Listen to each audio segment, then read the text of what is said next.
আপনারা এই পিয়ারের পক্ষে যারা নাই তারা যদি নির্বাচন চান তাড়াতাড়ি পিয়ারের পক্ষে আসতে হবে। আর যদি না আসেন, ইউনূস সরকার সাহেবকে আমরা বলবো আপনারা গণভোট দেন। 90% উপরে মানুষ পিয়ারের পক্ষে, 90% মানুষের বিপক্ষে গিয়ে যেন তামাশার নির্বাচন বাংলার জনগণ দেখতে চায় না। 2 নাম্বার, লেভেল প্লেইং ফিল্ড তৈরি করতে হবে। যে নেতারা বলছে দাড়ি পাল্লায় ভোট দিলে কেউ নিরাপদে বাড়ি যেতে পারবে না, সেই নেতাদেরকে ভোটের অযোগ্য ঘোষণা করে এদেরকে নির্বাচনের আগে শাস্তি দিতে হবে। নির্বাচন কমিশনকে আরপিও সংশোধন করে এখন থেকেই কারা বাড়াবাড়ি করছে, কারা দেশের বিরুদ্ধে ষড়যন্ত্র করছে, আওয়ামী লীগের লোক যদি অতীত রাজনীতি করতে চায়, অতীত রাজনীতির জন্য হাসিনা যেভাবে অতীত হয়েছে আপনারা অতীত হয়ে যাবেন। বাংলাদেশের রাজনীতির মূল্যায়ন অতীত দিয়ে হবে না, ভবিষ্যৎ দিয়ে হবে।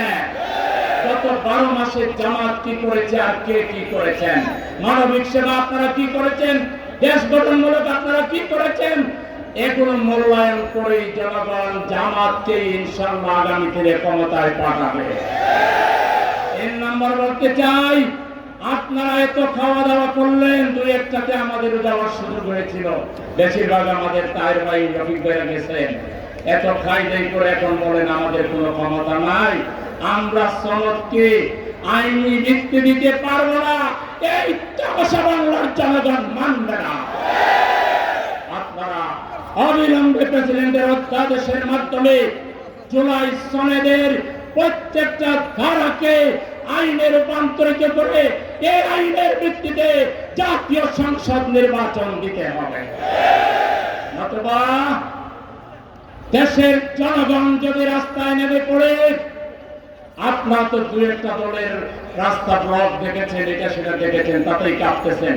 জামাতের নেতৃত্বে দেশের বেশিরভাগ মানুষ যদি রাস্তায় নেমে পড়ে, আপনারা ওই তামাশার আপনারা আমাদেরকে নির্বাচন বিরোধী মনে করবেন না। বাংলাদেশে সবার আগে নির্বাচনের প্রস্তুতি শুরু করেছে জামাতে ইসলামী। এখন নির্বাচন দেন, শুধু গ্যারান্টি দেন, কোনো কারচুপি হবে না, লেভেল প্লেইং ফিল্ডের কোনো ঘাটতি হবে না।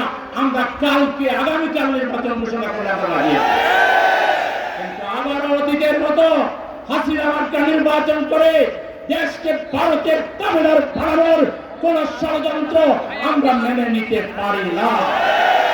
সঠিক ভোটের মাধ্যমে নির্বাচন না হলে যে দুর্বল সরকার হবে, বাংলাদেশের অর্থনীতি ভেঙে পড়বে, বাংলাদেশের রাজনীতিতে নতুন অশনি সংকেত দেখা দিবে, এটা বাংলাদেশে হতে আমরা দিতে পারি না। আসুন, আজকে আমাদের নেতৃবৃন্দ বলবেন প্রয়োজনে প্রতিদিন যদি একবার রাস্তায় নামা লাগে, লেভেল প্লেইং ফিল্ড আদায় করার জন্য, জুলাই সনদকে আইনি ভিত্তি দেওয়ার জন্য, পিয়ার পদ্ধতি বাস্তবায়ন করার জন্য প্রত্যেকদিন বিকেলে যদি একটা রাস্তা বন্ধ করতে হয়, আপনারা কি পারবেন? নেতৃবৃন্দ ঘোষণা দিলে আমরা সেটা করতে রাজিয়েছি। সবাইকে আন্দোলনের জন্য প্রস্তুত হওয়ার আহ্বান জানিয়ে, অনতিবিলম্বে আমাদের দাবি মেনে নেওয়ার আহ্বান জানিয়ে আমার কথা শেষ করছি। আল্লাহ হাফেজ।